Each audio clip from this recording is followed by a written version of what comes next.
श्री स्वामी समर्थ. स्वामी महाराज तुमच्या सर्व चांगल्या इच्छा पूर्ण करो ही स्वामींच्या चरणी प्रार्थना करते आणि आजच्या व्हिडिओला सुरुवात करते. पण त्या अगोदर चॅनलवरती नवीन असाल तर सबस्क्राईब करा आणि शेजारील बेल आयकॉनलाही प्रेस करा, म्हणजे माझ्या सर्व नवीन व्हिडिओंचं नोटिफिकेशन तुम्हाला मिळेल आणि तुम्ही एक पण व्हिडिओ मिस करणार नाही.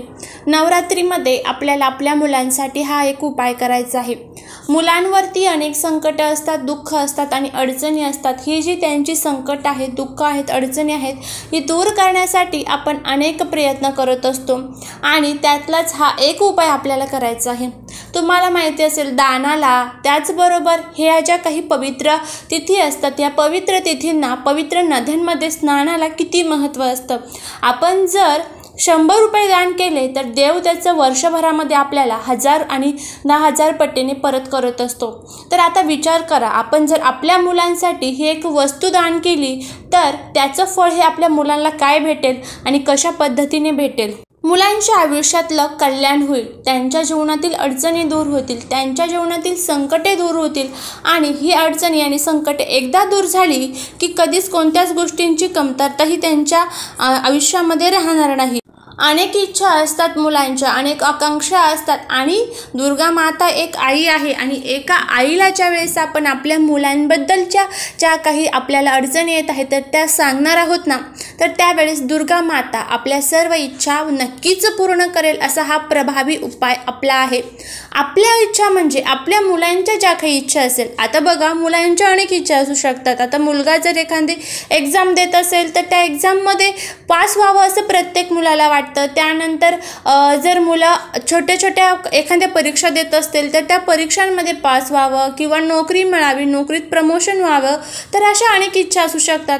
आता लहान मुलं असतात तर ते खूप अभ्यास करतात आणि पण त्यांच्या लक्षातच राहत नाही. तर आहे ना, तुम्ही हा उपाय तुमच्या मुलांसाठी करू शकता. अगदी लहानातील लहान मुलांपासून, तुम्हाला कितीही लहान मुलगा असू द्या, अजून त्याला काहीच कळत नाही आहे ना, तरीही आपण त्याच्यासाठी उपाय करूया. कारण दान केलेल्या वस्तूंचं जे फळ आपल्याला मिळतं ना, तर त्याची किंमत आपण कुठेच करू शकत नाही.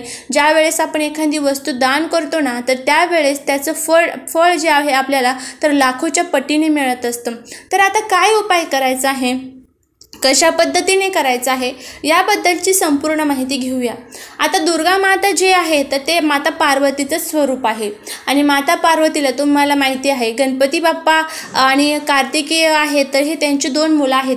तर त्यांना आपल्याला अशी विनंती करायची आहे की तुमच्या मुलांसारखीच माझी मुलंही तुमचीच आहेत आणि ही वस्तू मी माझ्या मुलांसाठी तुम्हाला अर्पण करत आहे आणि ही वस्तू मी तुम्हाला अर्पण केल्यामुळे माझ्या मुलांवरती तुमची कृपा असू द्या.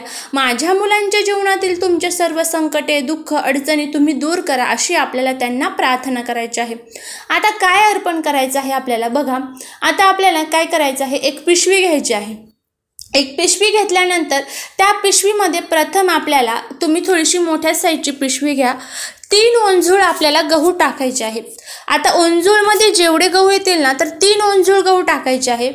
3 ओंजूळ गहू टाकल्यानंतर त्यामध्ये आपल्याला 51 रुपये ठेवायचे आहेत. त्यानंतर एक सगट जे नारळ असतं बघा, खोबरं चालणार नाही, सगट नारळ असतं, तर त्या सगट नारळाला प्रथम थोडंसं हळदी कुंकू व्हायचं आहे आणि ते सगट नारळ त्यामध्ये ठेवायचं आहे. आणि त्यानंतर आपल्याला त्यामध्ये एक बेलपत्र ठेवायचं आहे. बेलपत्र तुम्हाला सर्वांना माहीत असेल, बेलपत्र आपल्याला त्यामध्ये ठेवायचं आहे. आणि ही पिशवी जी आहे तर ही पिशवी आपल्याला दुर्गा मातेच्या मंदिरामध्ये अर्पण करायची आहे. बघा, तुम्हाला मी सजेस्ट करेल की तुमच्याकडे जर लाल कलरचा कपडा असेल ना, तर त्या लाल कलरच्या कपड्यामध्ये तुम्ही हे सर्व सामान अर्पण करा आणि शक्यतो करून पिशवी यूज करू नका. काही ठिकाणी आहे ना, लाल कलरचे कापड हे मिळत नाही, त्यामुळे शक्यतो करून प्रयत्न करा की लाल कलरच्या कापडामध्ये तुम्ही याची एक गाठ मारून ह्या ज्या वस्तू आहेत तर त्या तुम्ही मंदिरामध्ये दान कराल.